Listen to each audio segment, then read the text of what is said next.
Okay.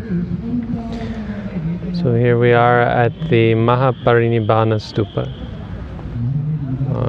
In the background there you see. This is the place where the Buddha passed into Parinibbana, or Anupadisesa Nibbana. He passed away. He died, people might say. So, we talk a little bit about death.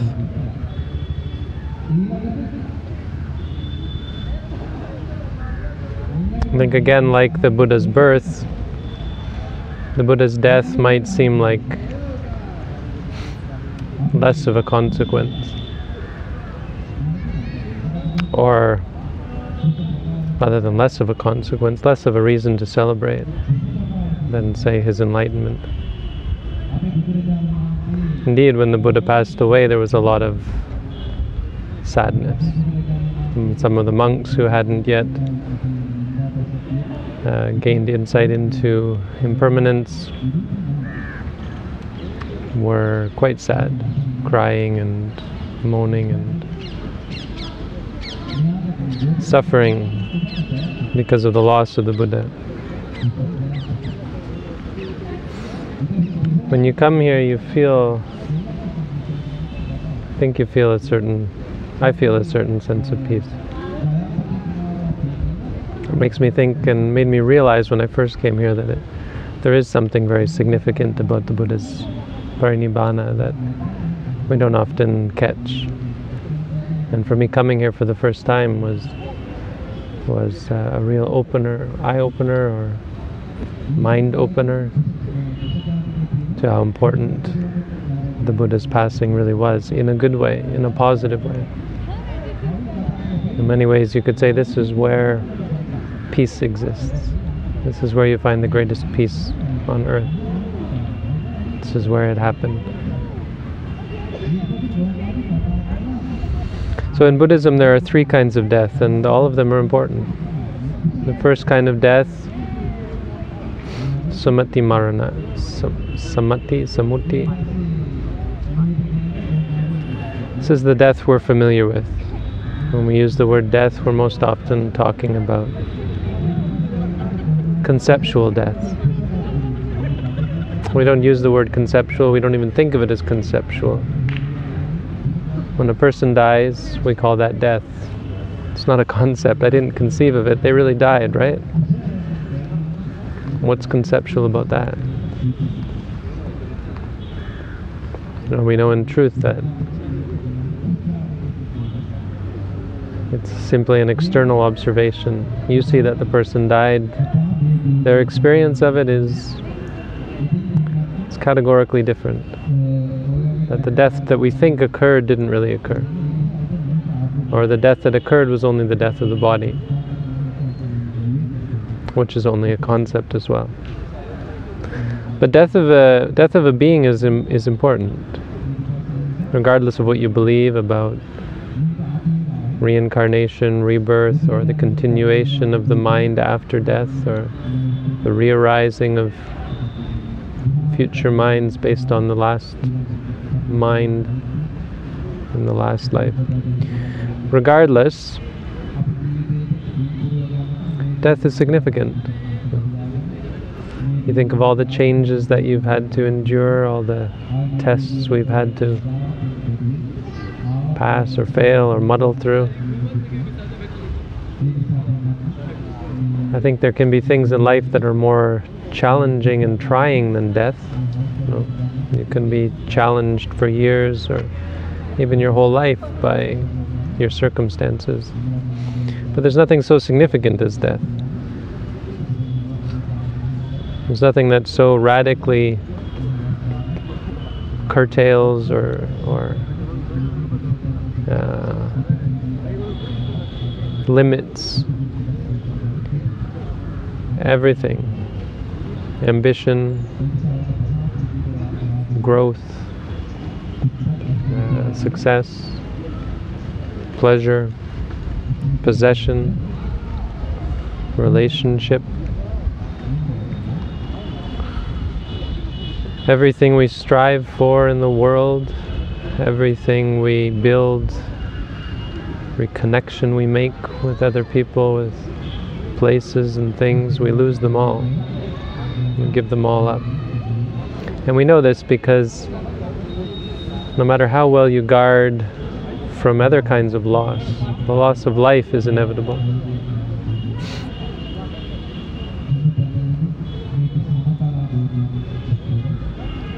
It's ultimate and unavoidable. And so it was really ultimately death, along with old age and sickness, right, that caused the Bodhisattva to leave home. Death is the catalyst. We saw the gate yesterday where the Bodhisattva left home. Why did he leave the palace where he had riches and pleasure and everything he could have asked for in the world, even a future where he could have been king of the world, they say. Why did he give it up? Death. So it was all subject to death. He said, once I strove, myself being subject to death, I strove after things that were also subject to death. And then I thought, what if I try and find something that is beyond that, beyond death? Quite a profound thing to say. I think all of us struggle with this in our lives. As we're growing up, realization that our parents are going to die, everyone around us is going to pass away, the realization that we are going to die, it limits everything, limits our ambitions and so on. The Buddha pointed this out as the sort of defining factor, whether you could call someone developed or non-developed. He said for some people, and he himself was in that category, all they have to do is hear about death, learn about death. Doesn't have to be someone they know, doesn't have to be a relative, not even thinking about themselves when they're not even themselves in danger of death. Just the realization that it's a fact of life, and immediately they give rise to the impulsion to find a way out, to do something to prepare themselves for death. No. At the very least, if you can't figure out what it is that frees you from death, be ready for it. As ready for it as you can. Most of us go through lives forgetting about the fact that we're going to die, or not preparing ourselves. Most of our time is not spent preparing. You might think, well, that's a pretty dreary way to go through life, but to always be preparing for death. But we're the opposite. We are building up potential problems for when we die. And we don't realize that when we die, we face all of this. Our life flashes before our eyes, and we're confronted with the state of our mind, because the body breaks apart. All we've got left is our mind. Could you imagine being left alone with your own mind, and that's all you've got as your refuge? I think some of us, if we knew what the nature of our mind, we think, my dear,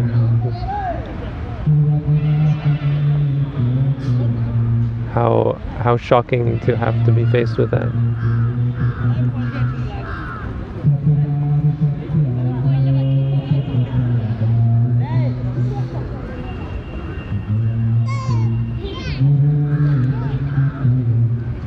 And so he talked about these types of people who, well, when they hear about death they aren't moved, but when they hear about someone they know, or some relative or friend or so on, then they're stirred, because they realize it becomes real for them. Some people have to have see someone die, a relative or a friend. Some people it takes until they themselves are dying. And some people are never stirred by those truly stirring things. Old age, sickness, death. Never take time to prepare. And so they're not prepared. They don't even have any concept of preparation, and so are tossed about in the oceans of samsara from life to life.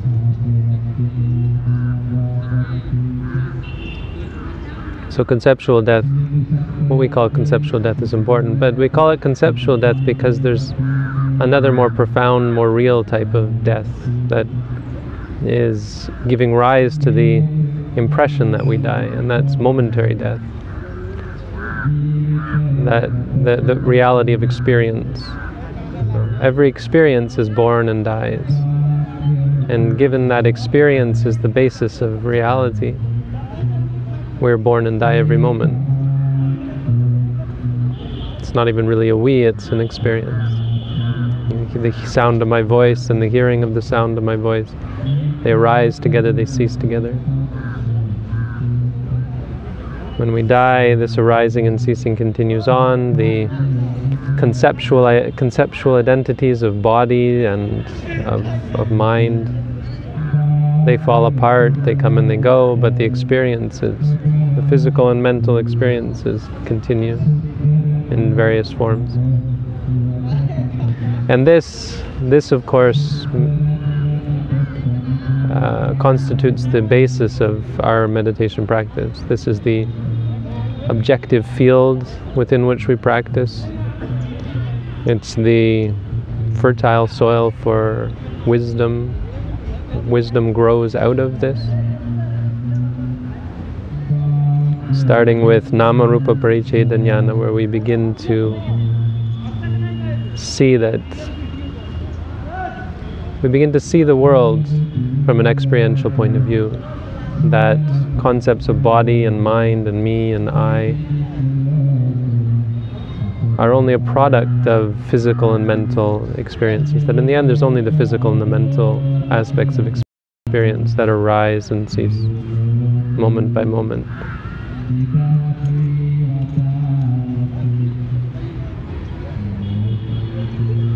It continues on to seeing cause and effect. We see how they work together to build us up in this life, to create sankharas, abhisankhara, meaning karma, good and bad, and these habits of mind that go with us through life and lead us to rebirth to another birth after we die.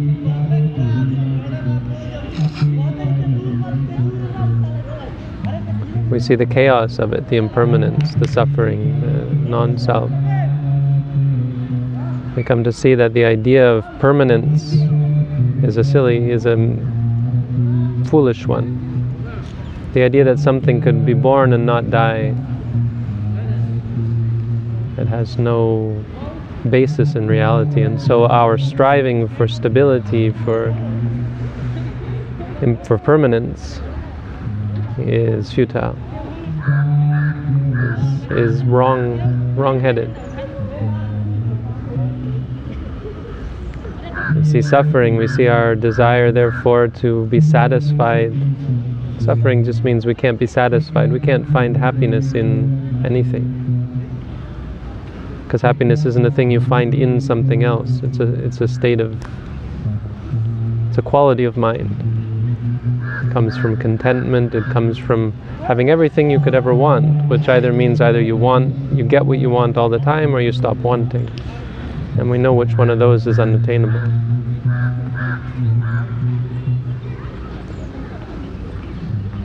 So we learn to find real happiness by letting go. We see non-self and our way of looking at things, me and mine, and this is an entity, a sandal, shoe. No, even a shoe is conceptual in the mind. The body is conceptual. Much more the self that we think of, it's just conceptual. Reality is moments of experience. And we see that. We see arising and ceasing, we see cessation. Cessation becomes the focus of our practice. Everything passes away. Nothing is worth clinging to because in a moment it's gone. And this is what allows us to become disenchanted and turn away from samsara. This is the process of turning away. As we turn away, we seek out the deathless. We seek out something that is not subject to death.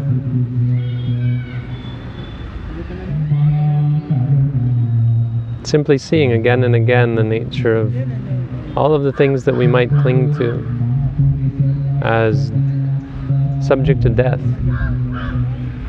brings us to the point of equanimity, finally, where we look upon everything as the same. Nothing is greater or lesser than anything else.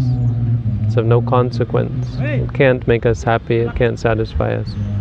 It can't be the goal or the solution. It comes and it goes. And deeper we eventually realize this. We have this clarity.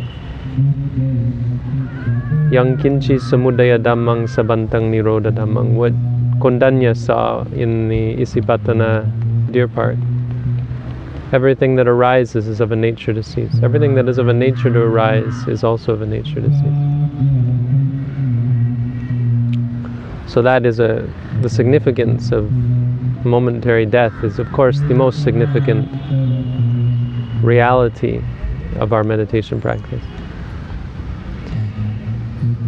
But in some ways you can say even more significant than those two is the third type of death. None of it would be complete without the third type, which is called samucheda marana, death of, literally death by cutting off.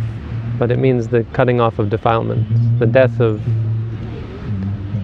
defilement, the death of evil, the death of that which causes suffering, the death of clinging, craving, ignorance. This is the death which we seek in Buddhism, and in fact, it's the most uplifting of all teachings, really. People who say Buddhism is pessimistic, and someone came to the Buddha and said, "Do you teach nihilism?" "Yes. Yes, I teach." "There's a way you could say that." "And what is the way?" "I teach the annihilation of evil." So when people talk about us as being negative and all about death and so on, yes, the death of evil. This is our focus. And that's what we have here at the Mahaparinirvana Stupa. That's what's so profound and important about the Parinibbana. This is the cessation of defilement, the cessation of suffering. So, someone who still has defilements, when they die, of course, they're reborn and reborn again and again. The significance of what the Buddha attained in Buddha Gaya, under the Bodhi tree, is that he freed himself from rebirth. He freed himself from death. He freed himself from the causes of suffering. He didn't seek out heaven, he didn't seek out riches or wealth or power. He sought out purity. He sought out a state of mind that was free from, that had destroyed, cut off, killed, brought about the death of all states that one might ever call evil.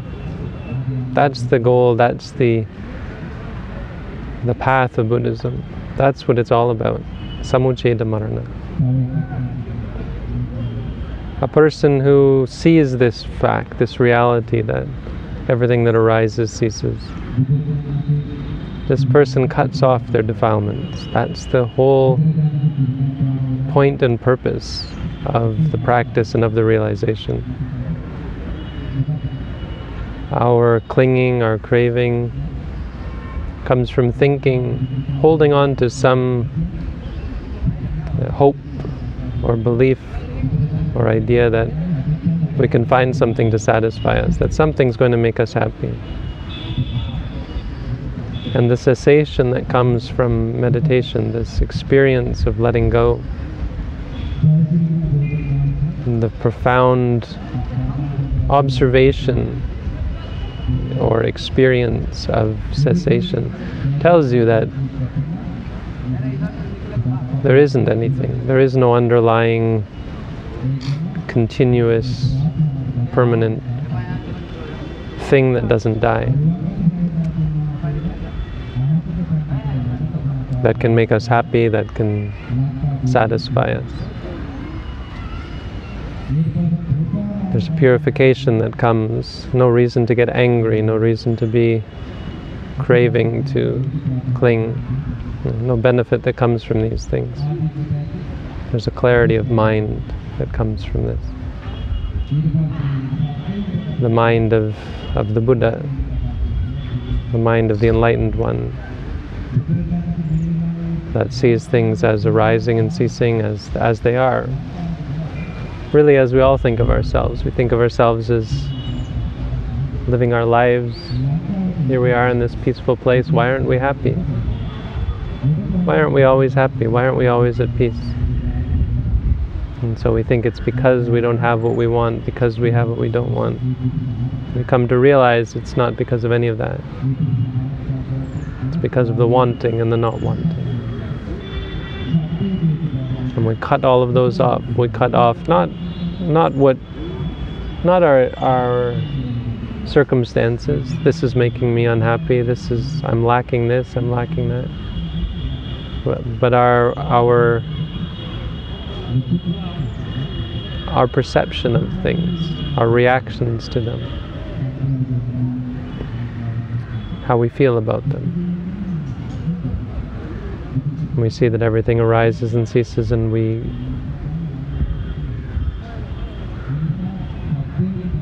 the things that inside of us that cause us to suffer die off. This is samucceda marana. And that's what the Buddha did. That was what he found under the Bodhi tree. And all of the 45 years after that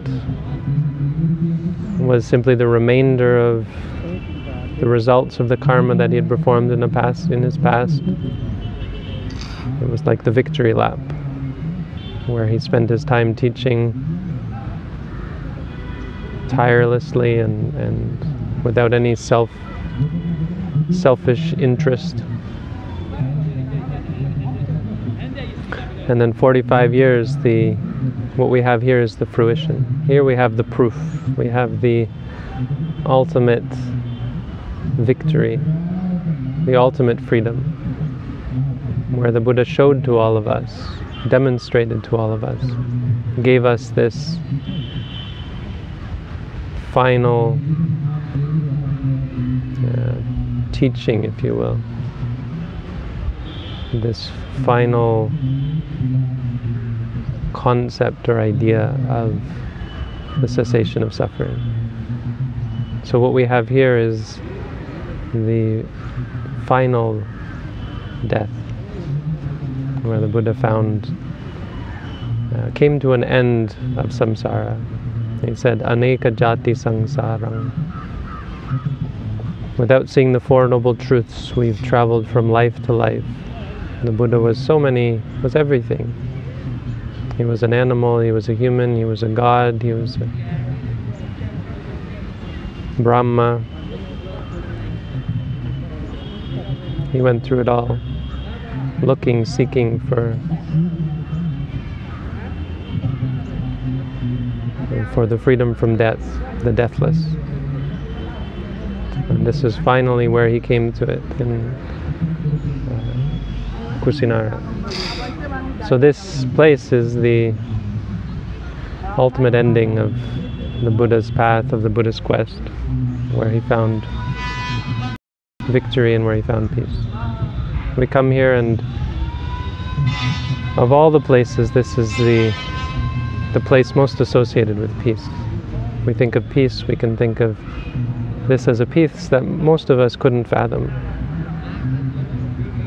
It's so difficult for us to think of, to conceive of. And so we should remember it as purity. Something we can understand is qualities of mind that keep us causing suffering for ourselves and others, and that this is where the Buddha finally freed himself from those, or found the peace that comes from freeing yourself from all of those things that he had found 45 years earlier in Bodh Gaya. So it has great importance. His enlightenment wouldn't mean anything without this place, without what happened here. And so I think we find this place is a place of peace. There you go. That's a teaching on death. Thank you for listening.